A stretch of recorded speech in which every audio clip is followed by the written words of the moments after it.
come and worship, worship Christ the newborn King. Come and worship, come and worship, worship Christ the newborn King. For the glory of the King, for the honor of His name, for the day of His renown, and everlasting fame.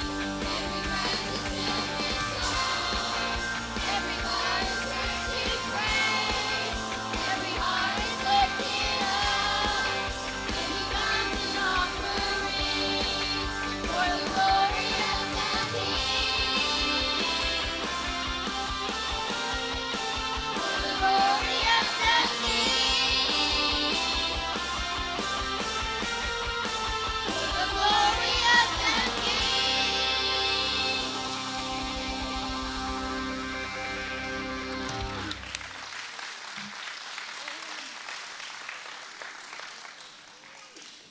Almost awake.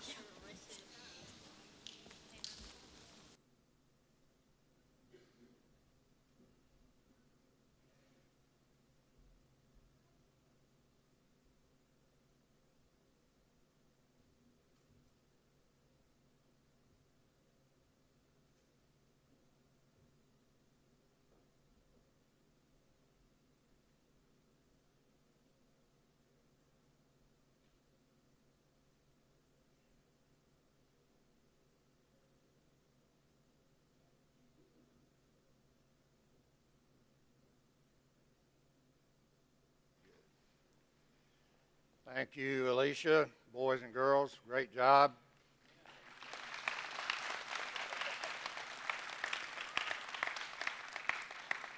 I thought Alicia was fixing to sing, but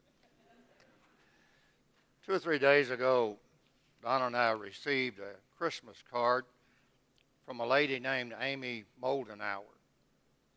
About 20 years ago or so, Amy and her husband transferred from Minnesota to South Haven with his job.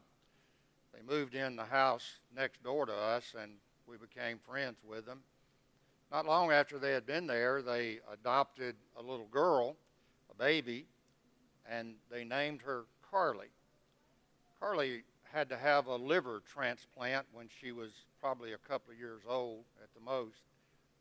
And shortly after that, they transferred back to Minnesota. Amy's husband, unfortunately, left her and the little girl, Carly, and I don't know what happened to him. Several years in a row, Amy has gotten in touch with us, either by a phone call or a card. She sent a card this year, and we received that, as I said, 2 or 3 days ago. And in the card, she had a picture of herself and Carly. Carly is now 20 years old and done very well. As a matter of fact, she said that next month would be 19 years since Carly had the liver transplant. She's all grown up now, graduated from college, and doing very well. The name Carly, I think the Gothic origin of the name means small champion. I wondered about names, and sometimes I'm sure you do as well. There are parts of the world where parents name their newborns after an important person or an event or something that's happened and causes them to name their child after that. Sometimes if an important person visits their country, they'll name their child after that person. I read about a family in some part of Africa who had their last baby, and they named it Enough. Discovered that that was their 13th child, and the mother said, "That's enough." So his name was Enough. Another baby was born to a couple and was very ill and had spent some time in the hospital. The doctors told the parents, "We don't know if your child will live or not. Only God knows." They named that baby God Knows. And the baby was well and is living a good life. In the Old Testament, the Bible prophesies in Isaiah that a child will be born and his name shall be Emmanuel, which is God with us. In the New Testament, in Matthew 1, I think it's verse 21, it says, "And you shall call his name Jesus, for he shall save his people from their sins." Sometimes names have special meanings, and sometimes parents here in the States will name their baby after someone in the family or a friend or something that happens special in their lives. There's never been a name any more special and any more important than the name Jesus. He did exactly what God prophesied he would do. Saved his people from their sins. I talked this morning about God so loved. God so loved us that he gave his only begotten Son, that whosoever should believe not perish but have everlasting life.